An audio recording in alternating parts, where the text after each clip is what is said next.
ഇന്നലെ വന്ന ഒരുമ്പെട്ടവൾ കൊണ്ട് വർത്താനം പറയാൻ നിന്നാലേ എന്റെ കയ്യിൽ നിന്ന് വാങ്ങിക്കുന്നേ.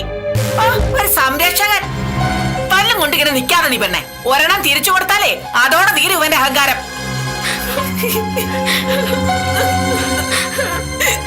നാണമില്ലല്ലോടാ. സ്വന്തം കുഞ്ഞിനെ പട്ടിയെ പോലിട്ട് തല്ലുകാരുന്നു അവള്. അറിഞ്ഞ നീ? എനിക്കത് അറിയണ്ട. അയ്യോ, അറിയാത്ത പിള്ളയെ താമസിയാതെ ചൊറിഞ്ഞു തുടങ്ങും. അപ്പ അറിഞ്ഞോളൂ നിന്റെ നാശത്തിന് വന്നതാ അവള്. കണ്ടോ?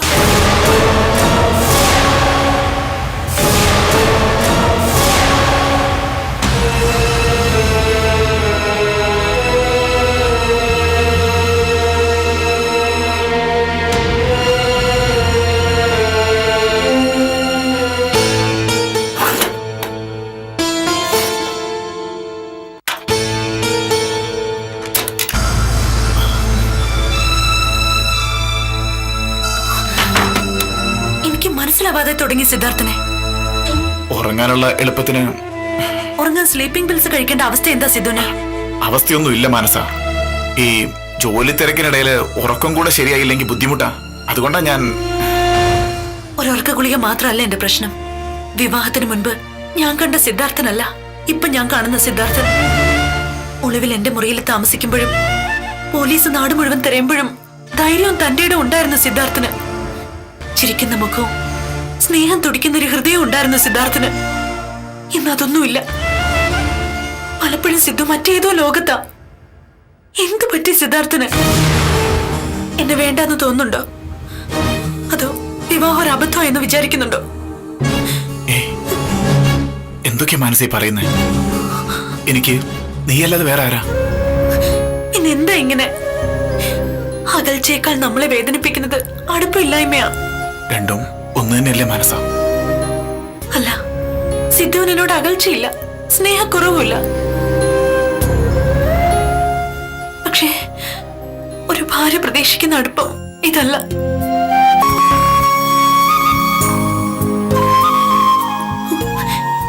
എനിക്കറിയാം, എനിക്ക് മനസ്സിലാവുന്നുണ്ട് നിന്നെ. മറ്റാരെക്കാളും ഒരു നല്ല ഭർത്താവാകാൻ എനിക്ക് കഴിയും. വിഷമിക്കല്ലേ?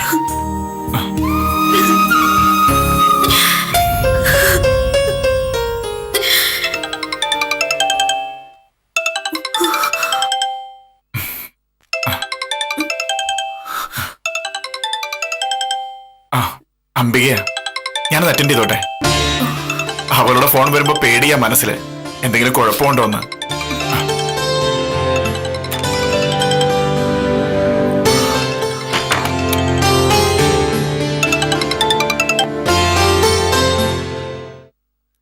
സിദ്ധുവേട്ട, അംബികയാ. മനസ്സിലായി. എന്താ, സുഖമാണോ നിനക്ക്?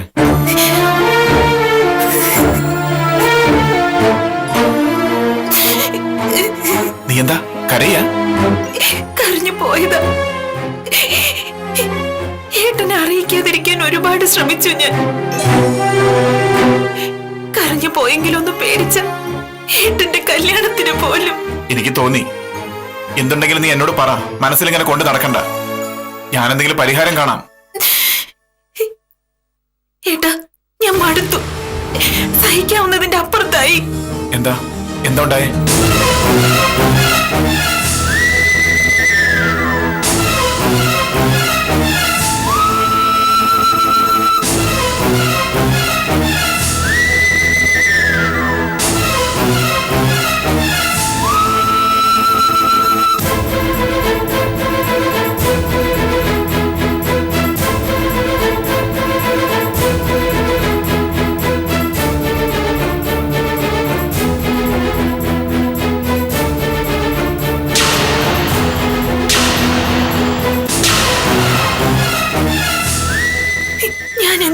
സിദ്ധുവേട്ട, മറ്റൊരു പെണ്ണിനെ ഭർത്താവിനെ വിട്ടുകൊടുക്കണോ? നീ തൽക്കാലം വീട്ടിൽ നിന്ന് പോരരുത്. ഇറക്കി വിടാൻ വേണ്ടിയാ അവര് കാണിക്കുന്നൊക്കെ.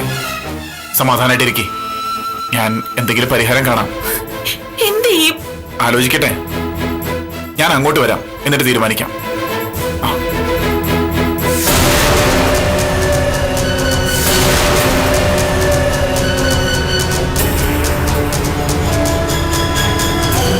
ഞാൻ കുഴിച്ച കുഴിയിൽ ഞാൻ തന്നെ വീണു എന്ന് പറഞ്ഞ പോലെയായി.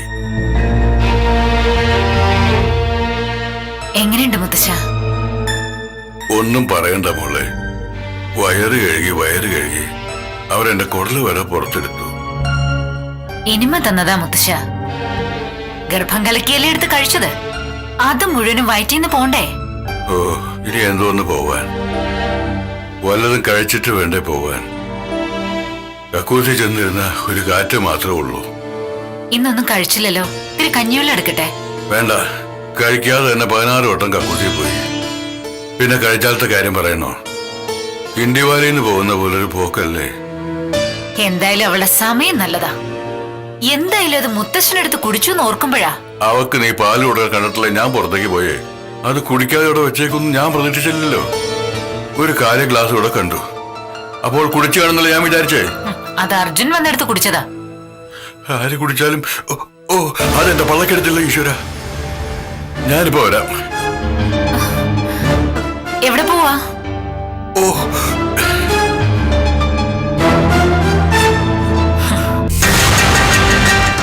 ഇത്തവണ അവള് രക്ഷപ്പെട്ടു എന്ന് വെച്ച് എപ്പോഴും അവള് രക്ഷപ്പെടില്ലല്ലോ.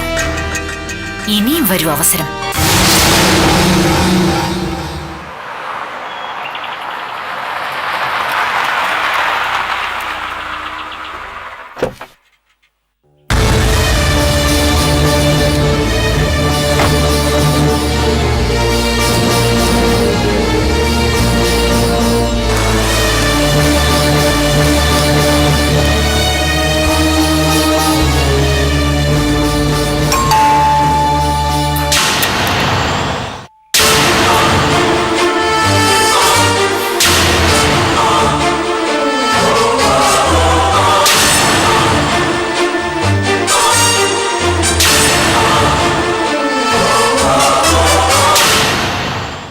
എന്താ?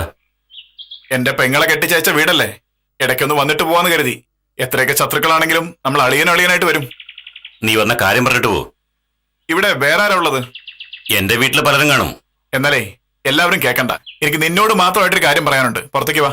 എനിക്കൊന്നും കേൾക്കണ്ടെങ്കിലോ? കേക്കണം, അല്ലെങ്കിൽ ഞാൻ അകത്ത് കയറി വരും. നിന്റെ സ്വന്തക്കാരി ഒരുത്തി അകത്തുണ്ടല്ലോ, അവിടെ ചെവിക്കല്ല് നോക്കി പൊട്ടിക്കില്ല. അത് വേണോ? വാ, പുറത്തു സംസാരിക്കാം. വാ.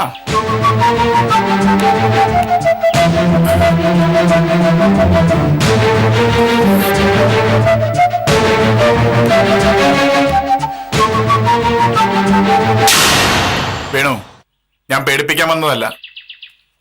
ഒരിക്കൽ കുത്തിയ കുത്തു തന്നെ എന്റെ മനസ്സിൽ നിന്ന് വല്ലാതെ പൊള്ളുന്നുണ്ട്. അതുകൊണ്ട് എന്റെ സ്വരത്തിൽ റിക്വസ്റ്റ് മാത്രമേ ഉള്ളത്. നീ കാര്യം പറ. പൊതുവെ ഒരാളുടെ മനസ്സ് അറിഞ്ഞുകൊണ്ട് വിഷമിപ്പിക്കരുതെന്ന് പറഞ്ഞു പഠിപ്പിച്ചതാ ഞങ്ങളുടെ അമ്മ. ഞാനും എന്റെ അനിയത്തിയൊക്കെ കഴിയുന്നതിന് ശ്രമിക്കാറുണ്ട്. നീയോ അതുപോലെ ആവണം. എന്റെ അനിയത്തിയുടെ മനസ്സ് വേദനിപ്പിക്കരുത്. ഞാൻ എന്ത് ചെയ്യണം തീരുമാനിക്കുന്നേ നീയല്ല, അതെന്റെ സൗകര്യ. അങ്ങനെ അങ്ങ് പറഞ്ഞ് അവസാനിപ്പിക്കല്ലേ വേണു. നിന്നെ ഓർത്ത് നിന്നെ കാത്തിരുന്നും ഒരുപാട് കരഞ്ഞിട്ടുള്ളത് എന്റെ അനിയത്തി. ഇപ്പൊ അവള് നിന്റെ ഭാര്യയാ, നിന്റെ കുഞ്ഞിന്റെ അമ്മയാ. സ്നേഹിച്ചില്ലെങ്കിലും അവളെ ദ്രോഹിക്കരുത്. ഞാൻ മനസ്സുകൊണ്ട് ആഗ്രഹിച്ച ഭാര്യയൊന്നും അല്ല അവള്. നീ നിന്റെ കെട്ടാച്ചരക്കാട്ടുന്ന പെങ്ങളെ എന്റെ തലയിലേക്ക് ഒരു ചുമടായിട്ട് എടുത്തു വെച്ചെന്നതാ. ആ വിഴുപ്പും ചുവന്ന് ജീവിതകാലം മുഴുവൻ നടക്കേണ്ട ഗതികേടില്ല ഞാനിപ്പോ.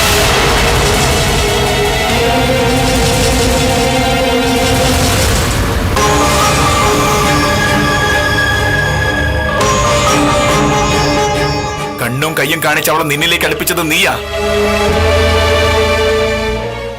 നിന്റെ വാക്കിലും നോക്കിലും വിശ്വസിച്ച് എല്ലാം നഷ്ടപ്പെടുത്തിയ പെണ്ണവള്. എന്നിട്ടിപ്പോ നിനക്കിപ്പോ അവിടെ ഒരു വിഴുപ്പായി അല്ലേ? എടാ, ആണൊന്ന് കണ്ണു കാണിച്ച ഉടനെ കിടക്കി കുടഞ്ഞു വിരിക്കുന്നവളുടെ പേരെന്താന്ന് അറിയോ നിനക്ക്? അത് പറയണോ ഞാൻ? വേണ്ട, ഒരൊറ്റ തവണ കൂടി നീ അത് പറഞ്ഞാ പിന്നെ ഒന്നും പറയേണ്ടി വരില്ല നിനക്ക്. പണയിക്കോടാ, കത്തി ഒന്നുകൂടെ നിനക്ക് വേണ്ടി ഞാൻ. അത് പിഴക്കില്ല വേണു. പെങ്ങളെ വിധവയാക്കിയതിന്റെ പാപേ ഞാനങ്ങ് സഹിക്കും.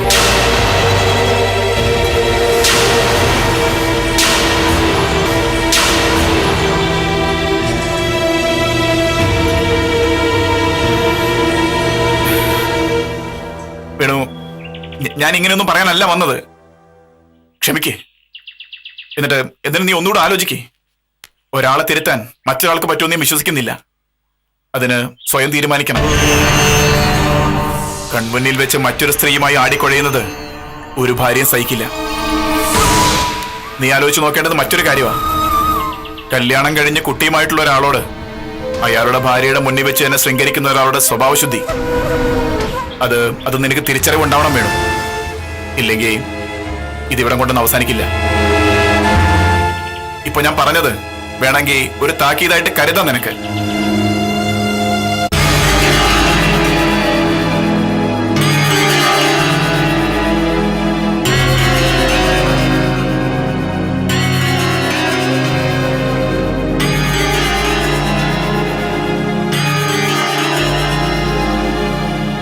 ഞാൻ എന്ത് വേണമെന്ന ഏട്ടൻ പറയുന്നത്?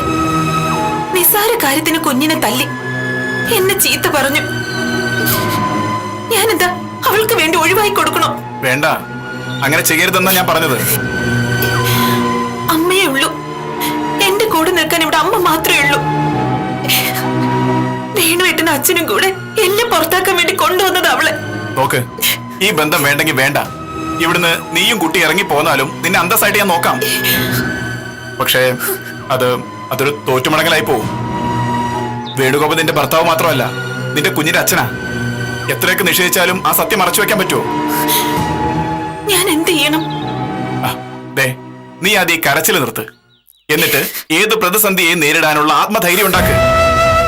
നീ എന്തിനാ പേടിക്കുന്നത്? എന്തിനും ഞാൻ കൂടെയില്ലേ? ആകാശം ഇടിഞ്ഞു വീഴുമെന്ന് പറഞ്ഞാലും തടുത്തു നിർത്താൻ പറ്റുമെങ്കിൽ ഞാൻ തടുക്കും. എന്റെ മോളുടെ ഭാവി ഓർത്തിട്ടാ. അവളോട് ആരെങ്കിലും അച്ഛനാരെന്ന് ചോദിക്കുമ്പോ തന്റെ അടുത്തോട് ചൂണ്ടിക്കാണിക്കാൻ ഒരാള് വേണ്ടേ? വേണം. അതാ ഞാൻ പറഞ്ഞത്. വേണു അംഗീകരിച്ചില്ലെങ്കിലും നീ ഇവിടെ തന്നെ നിൽക്കണം.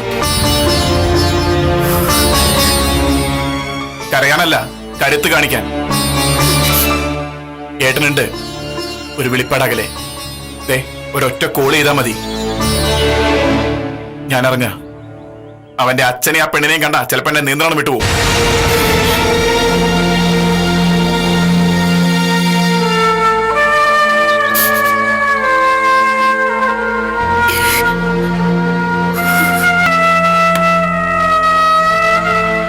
ഏട്ടൻ വന്നിട്ട് പോയോ? പോയി. മനഃപൂർവ്വം ഞാൻ പുറത്തേക്ക് ഇറങ്ങി വരാതിരുന്നതാ. അവനെ കണ്ട എന്തു പറയണമെന്ന് എനിക്കറിയില്ലായിരുന്നു. എന്റെ മോനെ കൊല്ലാൻ ശ്രമിച്ചെന്നറിഞ്ഞപ്പോ ഇടിച്ചു കൊല്ലാനുള്ള ദേഷ്യം ഉണ്ടായിരുന്നു എനിക്ക്. പിന്നെ സത്യം അറിഞ്ഞപ്പോ, നീ എല്ലാം പറഞ്ഞപ്പോ ദേഷ്യമൊക്കെ മാറി. എന്നാലും എനിക്കവനെ കാണണ്ടാന്ന് തോന്നി. ഇവിടെ നടക്കുന്നതെല്ലാം നീ പറഞ്ഞു സിദ്ധാർത്ഥനോട്? കുറച്ചൊക്കെ പറഞ്ഞു പോയി. പാടില്ലായിരുന്നോ? വേണ്ടായിരുന്നു. ഇനി ആയുധം എടുക്കൂ? ഇല്ല, ഏട്ടൻ അങ്ങനെയൊന്നും ചെയ്യില്ല. അന്ന് തന്നെ സ്വയരക്ഷയ്ക്ക് വേണ്ടിയല്ലേ. ഏട്ടൻ എന്തു പറഞ്ഞു? എന്നോട് കരയാതെ ധൈര്യത്തോടെ എല്ലാം നേരിടാൻ പറഞ്ഞു. മറ്റൊരു പെണ്ണിന്റെ മുന്നിൽ ഭാര്യ തോറ്റു കൊടുക്കരുതെന്ന് പറഞ്ഞു. ഞാനും അത് തന്നെയല്ലേ മോളെ നിന്നോട് പറഞ്ഞത്. നിന്റെ കണ്ണീര് ഭർത്താവിന് വിട്ടുകൊടുക്കുന്നതിന് തുല്യാണ്. ഗീതുവിനെ ധൈര്യത്തോടെ നേരിടണം. എന്തു വന്നാലും നമുക്ക് നോക്കാം.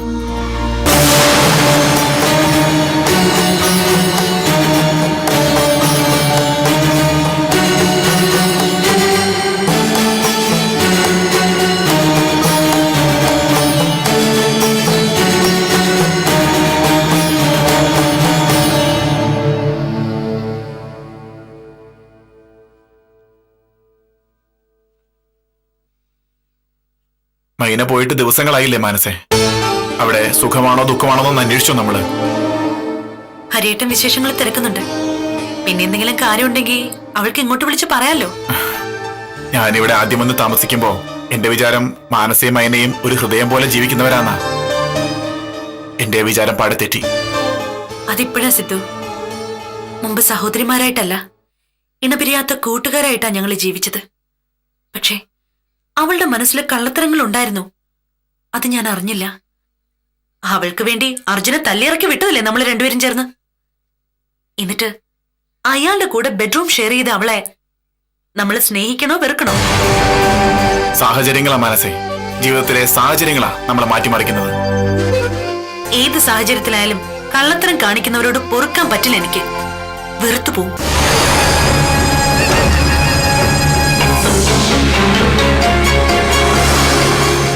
അങ്ങനെ ഇഷ്ടക്കുറവായി പോയി മൈനയോട് എനിക്ക്. അതാ ഒരു വിവരം അന്വേഷിക്കാൻ പോലും താല്പര്യം തോന്നാത്തത്. മൈനോടാണോ ഇഷ്ടക്കുറവ്? മൈനയുടെ വിശേഷങ്ങൾ അന്വേഷിച്ചോ എന്ന് ചോദിച്ചപ്പോ പറഞ്ഞു പോയതാ. കള്ളത്തരം കാണിക്കുന്നവരോട് ഇഷ്ടം കാണില്ലല്ലോ. അതൊക്കെ കഴിഞ്ഞ കാര്യങ്ങളല്ലേ. എന്നോട് നീ കള്ളത്തരം കാണിച്ചല്ലേ സിദ്ധാർത്ഥനെ ഒളിപ്പിച്ചത്? അത് ഇതുപോലെയല്ലോ. ഉദ്ദേശം ശുദ്ധമായിരുന്നില്ലേ? ഓരോരുത്തർക്കും അവരവരുടെ ശരികളുണ്ട് മോളെ. മറ്റൊരാളുടെ കണ്ണാണ് തെറ്റും ശരിയും വേർതിരിക്കുന്നത്. മൈന ചെയ്ത തെറ്റിന് അവള് തന്നെ പ്രായശ്ചിത്തം കണ്ടെത്തിയില്ലേ? അതെ, ഇനി അതെല്ലാം മറക്കണം. തെറ്റ് ചെയ്താലും ഇല്ലെങ്കിലും അവൾ ഇവിടെ വളർന്ന കുട്ടിയല്ലേ. നമ്മളല്ലേ പോയി അന്വേഷിക്കേണ്ടത്. നമ്മളല്ല, നിങ്ങൾക്ക് ആർക്കുമല്ല, എനിക്കാ പോയി അന്വേഷിക്കേണ്ട ഉത്തരവാദിത്വം. ഞാൻ പോകുന്നുണ്ട്. ഏട്ടൻ ചെന്ന അർജുന്റെ വീട്ടുകാർക്ക് ഇഷ്ടാവോ? അതിനെക്കുറിച്ചൊന്നും ചിന്തിക്കണ്ട. നമുക്കൊരു കടമയുണ്ട്, അത് ചെയ്യുക.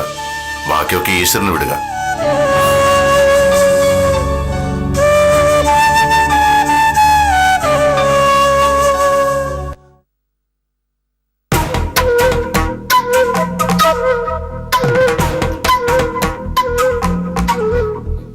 എന്നെ കാണുമ്പോ നിനക്കൊന്ന് എഴുന്നേറ്റാൽ എന്താ? ഞാനെന്തിനാ എഴുന്നേൽക്കുന്നേ? എന്തിനാണെന്നോ? കുടുംബത്തിൽ പിറന്ന തറവാട്ട് മഹിമയുള്ളവരെ കാണുമ്പോ എഴുന്നേറ്റ് നിന്ന എന്താ കുഴപ്പം? എനിക്കിങ്ങനെ വഴക്കിടാൻ താല്പര്യമില്ല. നിക്ക്. ദാ ഇത് ഫ്രീസറിൽ വെക്ക്. ഐസ്ക്രീമാ. വേണു വരുമ്പോ എടുക്കാം. എന്താടി ഇത്? ഇതെന്താ നിന്റെ കയ്യിലെന്ന്? ഐസ്ക്രീം ആണെന്ന് പറഞ്ഞു. അതുകൊണ്ട് ഫ്രീസറിൽ വെക്കാൻ. തിരിച്ചു കൊടുക്ക. തിരിച്ചു കൊടുക്കാൻ.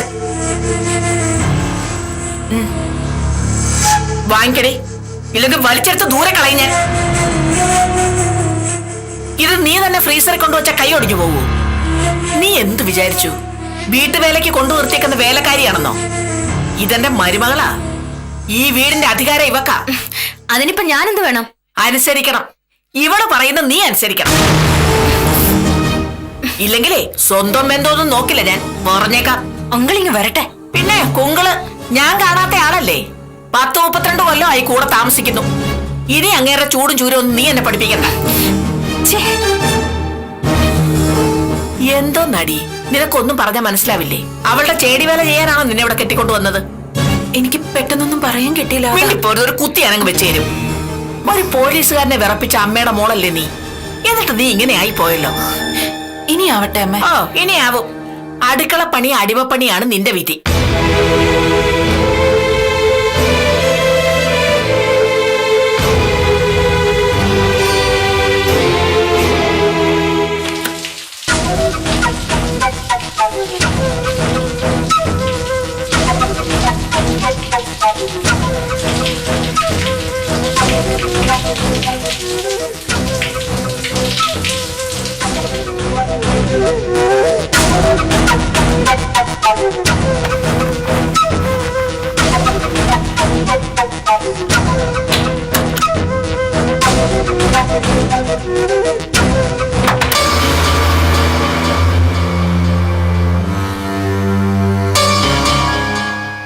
ഇവക്കെന്താ ജ്വരം പിടിച്ചോ? മൂടി പോച്ചു കിടക്കാൻ. ഇങ്ങനൊരു സാധനം എന്റെ തലയിൽ വന്ന് വീണല്ലോ എന്റെ ഈശ്വര. തീരെ നിവൃത്തിയിലായ നിന്നെ പോലെ പുതപ്പിച്ച് കിടത്ത് ഞാൻ. വെള്ളം പുതപ്പിച്ച് ഓടാന്നോ? കൊല്ലു നിന്നെ. കൊല്ല്. എന്നെ അങ്ങ് ശ്വാസം മുട്ടിച്ച് കൊല്ല്. കൊല്ലാം, പക്ഷേ കെട്ട് കഴിയട്ടെ. എന്നാലും ഇത് എത്ര നാള് കഴിയും അവളൊന്ന് ഒഴിവായി കിട്ടാൻ? ഒന്ന് ക്ഷമിക്ക്. ഞാനും അച്ഛനും ചേർന്ന് ചില പദ്ധതികളൊക്കെ ആസൂത്രണം ചെയ്തിട്ടുണ്ട്.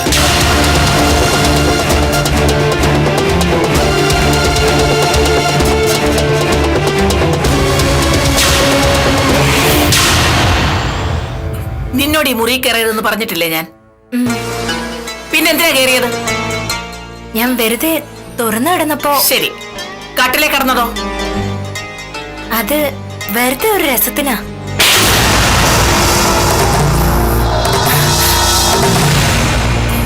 ഇതെന്തിനാണെന്നറിയോ? രസത്തിന് വരുന്ന പെണ്ണിനെ മുറിക്കകത്ത് ഇറക്കി വിടാത്തതിന്.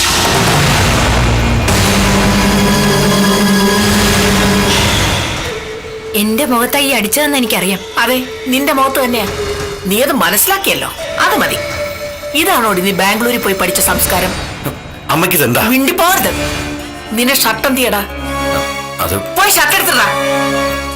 ഒരു കോമളം നടക്കുന്നു. ഇറങ്ങിപ്പോകാൻ നിന്നോട് ഇനി പ്രത്യേകം പറയണോ?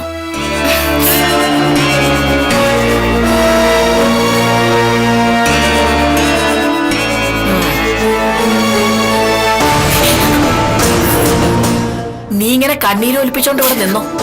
കൺമുന്നിൽ വെച്ച് ജീവിതം നഷ്ടപ്പെട്ടോണ്ടിരിക്കുക. അത് ഓർമ്മ വേണം.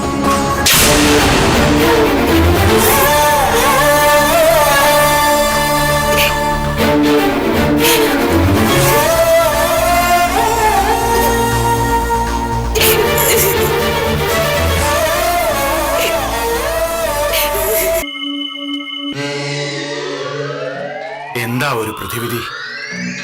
ഒറ്റ വഴിയുള്ളൂ. എന്താ അത്? അച്ഛൻ അമ്മയെ ഡിവോഴ്സ് ചെയ്യണം. അല്ലാതെ അമ്മയെ കൊണ്ട് ഒരു രക്ഷയില്ല. അമ്മ ഈ വീട്ടിലുള്ളിടത്തോളം കാലം സ്വസ്ഥമായിട്ട് എനിക്കും ഗീതുവിനൊന്നും പ്രേമിക്കാൻ കൂടെ പറ്റില്ല. എന്ന് വെച്ച് അമ്മ ഈ പ്രായത്തിലാണോ ഉപേക്ഷിക്കുന്നേ? അത് തന്നെയല്ല. നിനക്കറിയാവല്ലോ, അവളുടെ ആങ്ങളമാരെ എന്തിനും പോകുന്ന മല്ലന്മാരാ. രണ്ടും കളരിയാ. വയസ്സുകാലത്ത് ഞാൻ കൂമ്പിൽ ഇടികൊണ്ട് കിടക്കുന്ന കാണണോ നിനക്ക്? പിന്നെ എന്ത് ചെയ്യും? അംബിക എനിക്കൊരു വിഷയമല്ല. അച്ഛന് അമ്മയൊന്ന് അടക്കി ഒതുക്കി നിർത്താൻ പറ്റും? കഴിഞ്ഞ 10-30 വർഷമായിട്ട് ഞാൻ അതിനല്ലടാ ശ്രമിക്കുന്നേ. നടക്കത്തില്ല. അവളെ കണ്ടാൽ അറിയില്ലേ, അവൾ ഒതുക്കത്തില്ല. ഇക്കണക്കിന് പോര് തുടങ്ങിയ ഗീത ഇവിടുന്ന് പോവും. അമ്പിയെ പിന്നെ ജീവിതത്തിൽ ഒഴിവാക്കാൻ പറ്റില്ല. അറം പറയുന്ന വാക്കൊന്നും പറയില്ലടാ. കോടികളാ ഗീതുവിന്റെ പേരിലുള്ള സ്വത്ത്. അത് കണ്ടു മോഹിച്ചു പോയി ഞാൻ. എന്ന അച്ഛൻ തന്നെ ഒരു മാർഗം പറ. നിന്റെ അമ്മയെ കുറച്ചു ദിവസം അവളുടെ വീട്ടിൽ പറഞ്ഞുവിടാനുള്ള മാർഗം എന്താണെന്ന് ഞാൻ നോക്കട്ടെ.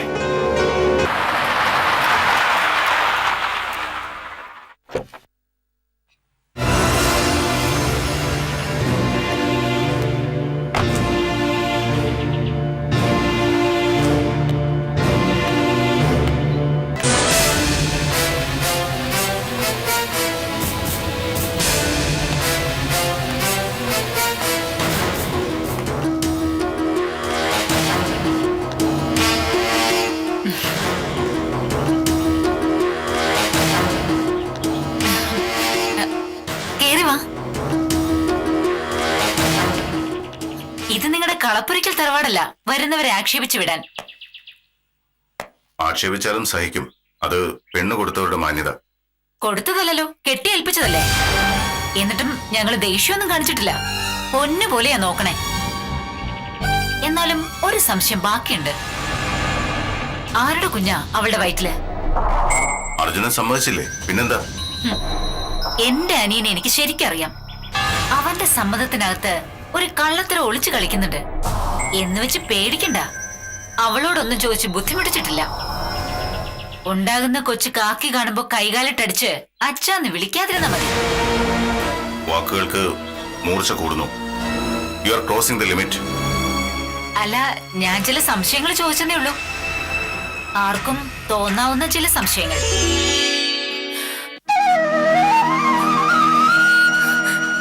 ഏട്ടാ,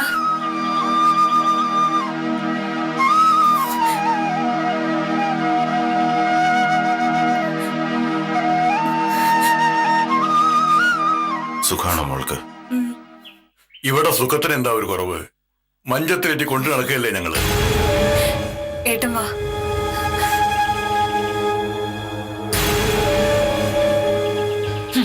സുഖവിവരം അന്വേഷിക്കാൻ വന്നിരിക്കുന്നു. ഒരു കൊച്ചിനെയും കൊടുത്ത് എന്റെ അനിയന്റെ തലയിൽ കെട്ടിവെച്ചിരിക്കുന്നു. ശവത്തിന് വാഴിക്കില്ല, വെച്ചു വാഴിക്കില്ല ഇവിടെ ഞാൻ.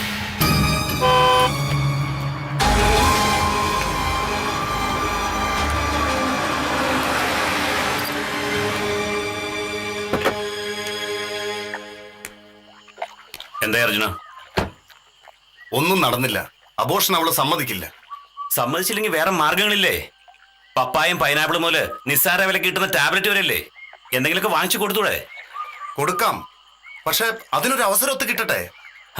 കാലം കാത്തു നിൽക്കില്ല അർജുന. അതുപോലെ തന്നെ കാശും കൈമറിഞ്ഞ് പോയതാ. ഒരു ഡീൽ ഉറപ്പിച്ചു വെച്ചിരിക്കും ഞാൻ. അത് തെറ്റിയാൽ നമ്മൾ സമ്മാനം പറയേണ്ടി വരും. അറിയാലോ, അഡ്വാൻസ് കൈപ്പറ്റി കഴിഞ്ഞു, ഞാനും നീയും.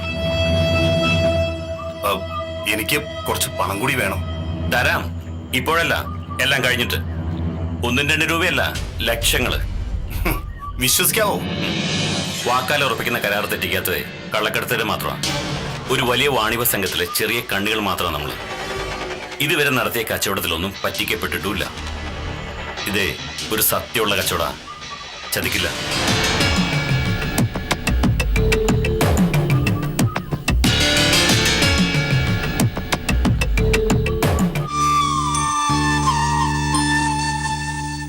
എന്താ മോളെ നിന്റെ മനസ്സിൽ? എന്തായാലും പറ. നിനക്ക് സുഖമാണോ അവിടെ? അറിയില്ല ഏട്ടാ, എന്താ ഇവിടുത്തെ അവസ്ഥയെന്ന് എനിക്ക് പറയാൻ പറ്റുന്നില്ല. നിന്നോട് ദേഷ്യം കാണിക്കുന്നുണ്ടോ? ഇല്ല, ഒരു വഴക്കും ഉണ്ടാക്കുന്നില്ല. അതാ എന്റെ പേടി. വന്ന ദിവസം ഒച്ചപ്പാടുണ്ടാക്കി, പിന്നെ ഒരുതരം വല്ലാത്ത സ്നേഹം. അർജുനോ? അർജുനേട്ടനും എന്നോട് സ്നേഹമാ. പക്ഷേ എല്ലാവരും അഭിനയിക്കുകയാണോന്നൊരു സംശയം ഏട്ടാ എനിക്ക്. എന്താ അങ്ങനെ തോന്നാൻ? എന്തോ കളിയാക്കലാണോ ഇവിടെ നടക്കുന്നൊരു തോന്നൽ. അതൊരു പക്ഷേ മോളുടെ ഈ അവസ്ഥയൊക്കെ അറിഞ്ഞുകൊണ്ടായിരിക്കാം.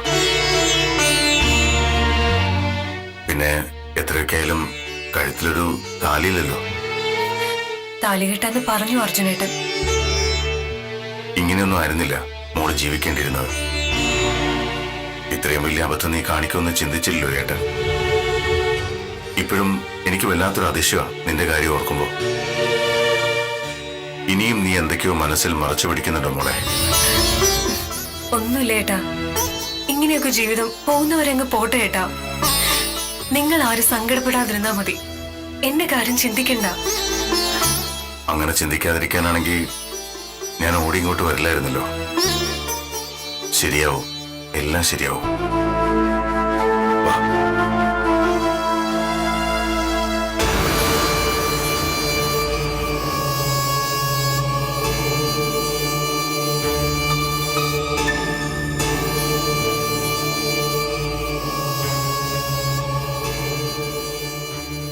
എന്റെ അനിയത്തിക്ക് ഇവിടെ സുഖമാണോ ദുഃഖമാണോ എന്ന് പറഞ്ഞില്ല അവള്. സങ്കടമാണോ സന്തോഷമാണോ എന്ന് അറിയാൻ കഴിഞ്ഞില്ല എനിക്ക്. ഞാൻ നിങ്ങളോട് അപേക്ഷിക്കുക എന്റെ അനിയത്തിക്ക് വേണ്ടി. ഇവളെ കരയിക്കരുത്. ഹരി എന്താ ഈ പറയുന്നത്? ഞങ്ങൾ അവളോട് ചിരിച്ചുകൊണ്ടേ സംസാരിക്കാറുള്ളൂ. വയറ്റുകണ്ണിയായിരിക്കുമ്പോ കരയിക്കാൻ പറ്റുമോ? അല്ലേ ആശമോളെ? ആ അതെ, അർജുന്റെ കുഞ്ഞില്ലേ അവളെ വയറ്റില്. ആണായാലും പെണ്ണായാലും അതിനെ പഠിപ്പിച്ച് IPS എടുപ്പിക്കണം. അതാ എന്റെ ആഗ്രഹം. ഞാനൊരു മനുഷ്യനാണ്, തിരിച്ചറിവുള്ളൊരു മനുഷ്യൻ. ഉപയോഗിക്കുന്ന വാക്കുകളിൽ പറയാതെ പറഞ്ഞു വെക്കുന്ന അർത്ഥങ്ങൾ എനിക്ക് മനസ്സിലാവും. അയ്യോ, ഞങ്ങൾ മനസ്സിൽ വെച്ച് പറഞ്ഞതല്ല. ഇവളോട് ഒരു ഇഷ്ടക്കുറവും ഞങ്ങൾക്കില്ല. ഞാനിത് വിശ്വസിക്കാം. ഒരു കാര്യം മാത്രം നിങ്ങൾ ഓർത്താൽ മതി. അനാഥയല്ല മൈന. ഇവൾക്ക് ഞാനുണ്ട്. അനിയത്തിക്ക് ഹൃദയത്തിൽ ഒരിടം മാറ്റിവെച്ചിട്ടുണ്ട് ഞാൻ.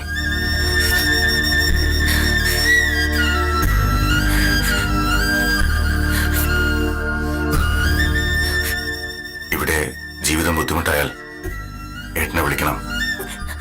വരും, വന്ന് കൊണ്ടുപോകും.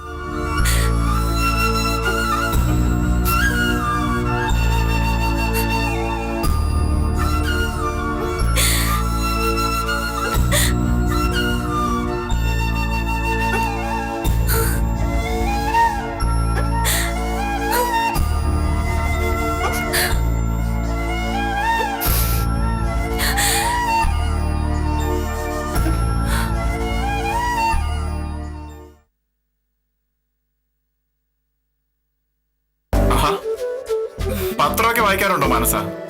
ഞാനിതുവരെ കണ്ടിട്ടില്ല, അതുകൊണ്ടാ. ഞാൻ പൊളിറ്റിക്സ് ഒന്നും വായിക്കാറില്ല, ബിസിനസ് പേജ് നോക്കും. അതിനോടാ എനിക്ക് ഇൻട്രസ്റ്റ്. മൈന നേരെ തിരിച്ചാ. സംഗീതവും സാഹിത്യവും ഒക്കെ ഉണ്ടായിരുന്നു അല്ലേ? അതുകൊണ്ട് എന്ത് നേട്ടം ഉണ്ടായി? ഒരു ബാസ്റ്റർഡിന്റെ കുഞ്ഞിന് ജന്മം കൊടുക്കാൻ ഒരുപാട് അറിവ് വേണം.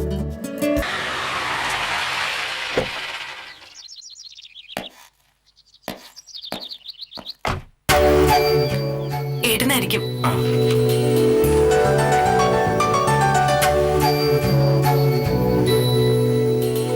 എങ്ങനെയുണ്ട് ഹരിയേട്ടാ? മൈന സുഖമായിരിക്കുന്നോ? കുഴപ്പമൊന്നുമില്ല. എല്ലാവർക്കും അവളോട് സ്നേഹമൊക്കെ തന്നെയാ. അർജുനോ? അവനെ കാണാൻ പറ്റില്ല. എന്നാലും പഴയ പോലെ ബഹളക്കാരനല്ലെന്ന മൈന പറഞ്ഞത്.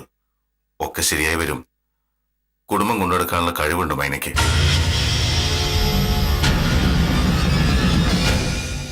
അർജുനന്റെ സ്വഭാവ ദൂഷ്യമൊക്കെ അവൾ മാറ്റിയെടുക്കും. അവര് മനസ്സ് തുറന്ന് മൈനെ സ്നേഹിക്കുമെന്ന് എനിക്ക് തോന്നുന്നില്ല. പെട്ടെന്ന് വിളിച്ചോണ്ട് ചെന്നതല്ലേ മോളെ, അതും ഗർഭിണിയായ അവസ്ഥയില്. ചില്ലറ പ്രശ്നങ്ങളൊക്കെ എല്ലാവരുടെയും മനസ്സിലുണ്ടാവും. കാലക്രമേണ അതൊക്കെ മാറും. സ്നേഹിക്കാൻ മാത്രം തയ്യാറായ ഒരാൾ ചെന്നാൽ തീരാത്ത എന്ത് പ്രശ്നങ്ങളുള്ളത്. മൈനയ്ക്കത് കഴിയും.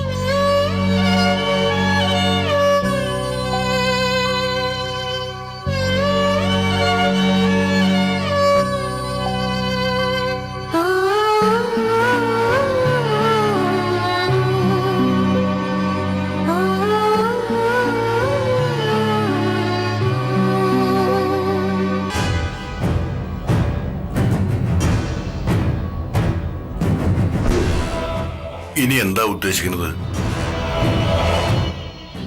ഇതിൽ കൂടുതൽ ഉദ്ദേശിക്കാനൊന്നുമില്ല. ഏറ്റവും മുകളിലത്തെ പടിയിലല്ല, രണ്ടാമത്തെയും മൂന്നാമത്തെയും പടികളില് നമ്മൾ ഈ എണ്ണ ഒഴിച്ചിടുന്നു. ആദ്യത്തെ സ്റ്റെപ്പ് ഇറങ്ങി രണ്ടാമത്തേതിൽ കാല് വെക്കുമ്പോ തന്നെ സ്ലിപ്പാവും. പിന്നെ ആള് കാരണം മറിഞ്ഞ് നിലത്ത് വന്ന് കിടക്കും. വയറിപ്പ കലങ്ങിന്ന് ചോദിച്ചാ മതി. ഇത് പണ്ട് കാലം മുതൽ അമ്മായിയമ്മമാര് മരുമക്കൾക്ക് കൊടുക്കുന്ന ഒന്നാം തരം പണിയല്ലേ. ഇവിടെ ഞാൻ നാത്തൂനായി പോയിന്ന് മാത്രം. തലയടിച്ചങ്ങാൻ വീണ ചത്തുപോവും. അങ്ങനെ മരിച്ചാലും നമ്മുടെ തലയിലാവില്ല. എണ്ണ ഒഴിച്ച സ്റ്റെപ്പ് ശരിക്കും തുടച്ച് വൃത്തിയാക്കിയ പോരെ.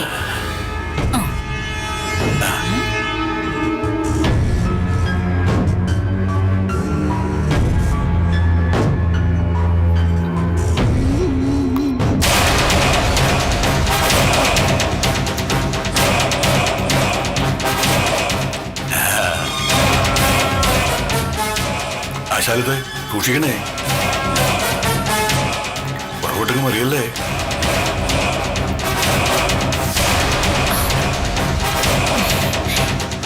ഇനി ഞാൻ അകത്തേക്ക് പോവാ. മുത്തശ്ശൻ മൈനെ ഉറക്ക വിളിക്ക്. എന്നിട്ട് പെട്ടെന്ന് വരാൻ പറ. അവള് ഓടി ഇറങ്ങണം. ആ ശരി.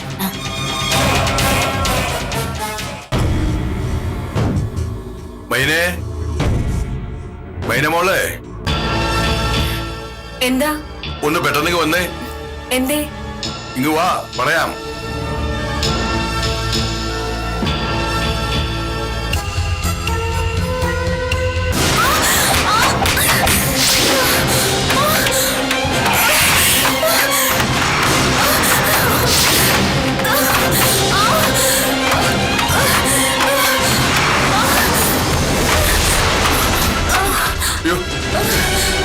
അയ്യോ മൈനെ, മോളെ മൈനെ. അനക്കമില്ല. തലയിടിച്ചിട്ട് ബോധം പോയതാ. ഇനിയിപ്പോ എന്ത് ചെയ്യും? ഹോസ്പിറ്റലിൽ കൊണ്ടുപോകണം. ഇല്ലെങ്കിൽ എല്ലാവർക്കും സംശയം തോന്നും. പിടിക്കാൻ കണ്ടപ്പോഴേ എനിക്ക് മനസ്സിലായി. ഡോക്ടറോടൊപ്പം മൈന ഇവിടെ വന്നിട്ടുള്ളതല്ലേ. കൂടെ ആരാ വന്നിരിക്കുന്നേ? ഭർത്താവിന്റെ ചേച്ചിയാണെന്ന് പറഞ്ഞു. കൂടെ ഒരു അപ്പൂപ്പനുണ്ട്. എന്തു പറ്റിയതാണെന്ന് പറഞ്ഞേ? സ്റ്റെയർ കേസിൽ നിന്ന് വീണാന്ന് അവര് പറഞ്ഞേ.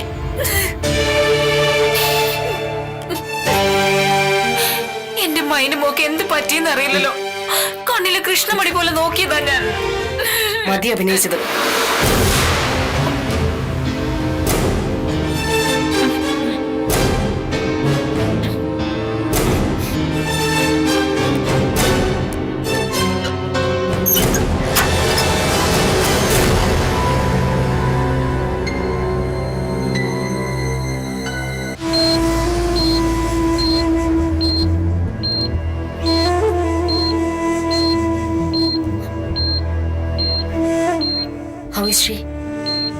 അൺകോൺഷ്യസ് ആണ്. തലയിടിച്ചായിരിക്കണം വീണത്. പുറമെ മുറിവൊന്നും കാണുന്നില്ല. എക്സ്റേ എടുത്തിട്ടുണ്ട്. ഇന്റേണൽ ഇഞ്ചറി ഇല്ലെങ്കിൽ പേടിക്കാനില്ല. She's carrying. I know. ചെറിയ ബ്ലീഡിംഗ് ഉണ്ട്. അബോർഷന് സാധ്യത കാണുന്നുണ്ട്.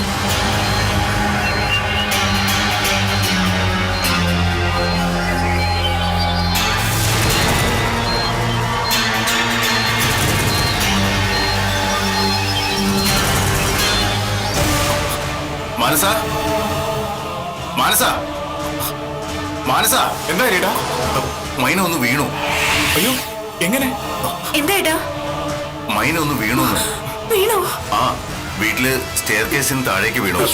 എന്താ പറ്റിയത്? അറിയില്ല. ഹോസ്പിറ്റലില് ഗൗരി ഇപ്പൊ വിളിച്ചു പറഞ്ഞത്. ബോധമില്ലെന്ന് പറയുന്നു. ഈശ്വരാ,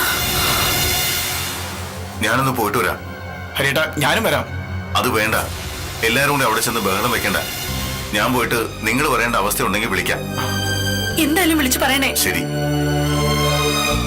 ഈശ്വര, ഒന്നും സംഭവിക്കില്ലേ?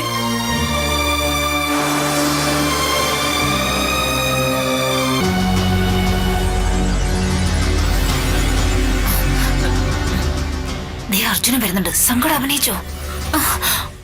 മോനെ, സ്റ്റെയർ കേസിന്റെ മുകളിൽ നിന്ന് വീണതാടാ. ശബ്ദം കേട്ട് ഞാൻ ഓടി വരുമ്പോ ബോധമില്ലാതെ നിലത്ത് കിടക്കുമായിരുന്നു. മോളിൽ ഒറ്റയ്ക്ക് ഇരിക്കണ്ടെന്ന് പറഞ്ഞ് ഞാൻ താഴേക്ക് വിളിച്ചതാ.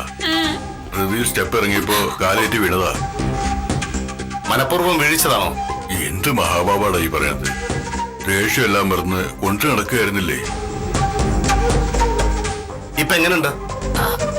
ബോധം തെളിഞ്ഞിട്ടില്ല. പിന്നെ നീ വിഷമിക്കരുത്. എന്താ? അബോഷൻ ആയേക്കും. ബ്ലീഡിംഗ് ഉണ്ട്.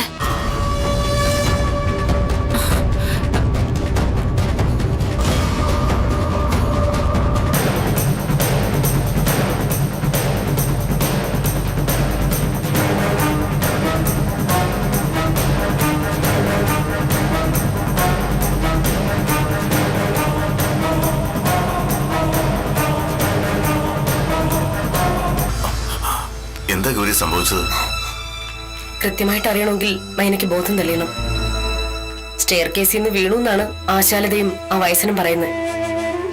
അത് എത്രമാത്രം വിശ്വസിക്കാന്ന് എനിക്കറിയില്ല. ഇപ്പൊ എന്താ മൈനയുടെ കണ്ടീഷൻ? ഞാൻ പറഞ്ഞില്ലേ, അൺകോൺഷ്യസ് സ്റ്റേജിലാ. ഹെഡ് ഇഞ്ചുറി ഒന്നുമില്ല. എക്സ്റേയിലും കുഴപ്പമൊന്നുമില്ല. റിക്കവറി ആവും. കുഞ്ഞ്? അത് കുറച്ച് പ്രശ്നം. നേരിയ ബ്ലീഡിംഗ് ഉണ്ടായിരുന്നു. അബോഷനുള്ള സാധ്യത തള്ളിക്കളയാനാവില്ല. My God. അതിലെന്താ ഇത്ര വിഷമം? താങ്ക് ഗോഡ് എന്നല്ലേ പറയണ്ടേ? അത് നേരാ. എനിക്കൊന്ന് കയറി കാണാൻ പറ്റുമോ? ഇപ്പൊ കയറി കണ്ടിട്ട് എന്താ കാര്യം? അവൾക്ക് ബോധം തെളിയട്ടെ.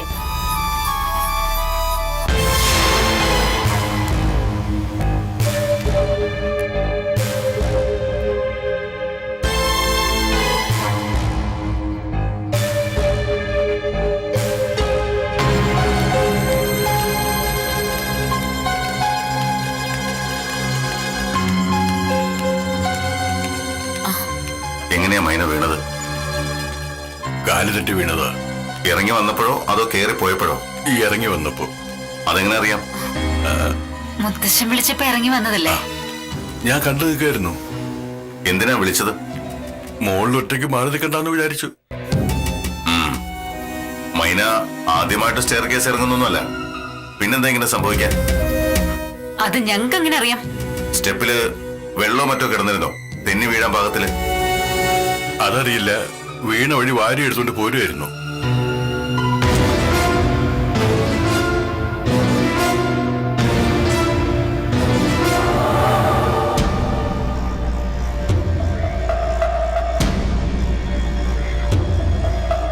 നിങ്ങൾക്ക് എന്താ ഒരു പരിഭ്രമം പോലെ? അത് കൊള്ളാം. ഒരു പെങ്കൊച്ച് ബോധമില്ലാതെ ഐസിയു കിടക്കുമ്പോ പരിഭ്രമിക്കാതെ പിന്നെ ഈ പോലീസ് മുറയിലുള്ള ചോദ്യങ്ങളൊന്നും ഞങ്ങളോട് വേണ്ട. നീ ഇല്ലായിരുന്നോ വീട്ടില്? ഇപ്പൊ വന്നേ ഉള്ളൂ.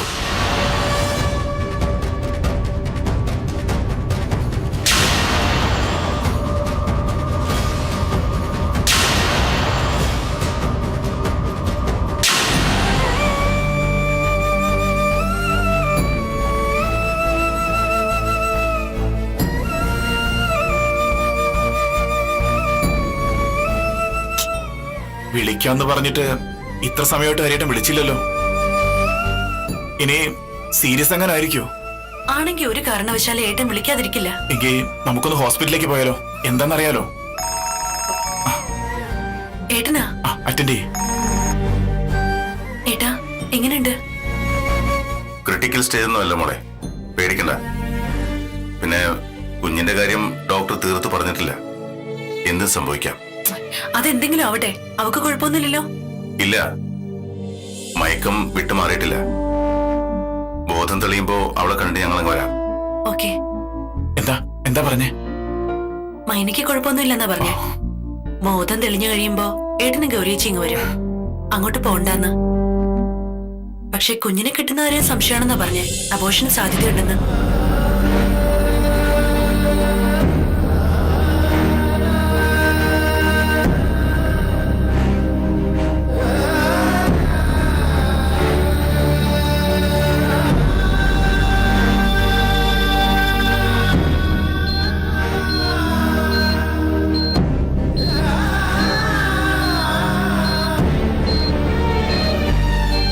മോളെ,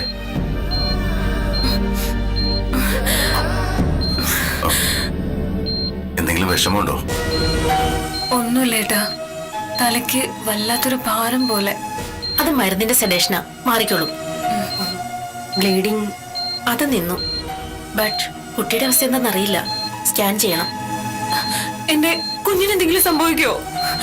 സംഭവിച്ചാ സംഭവിക്കട്ടെ, നിനക്ക് കുഴപ്പമൊന്നുമില്ലല്ലോ.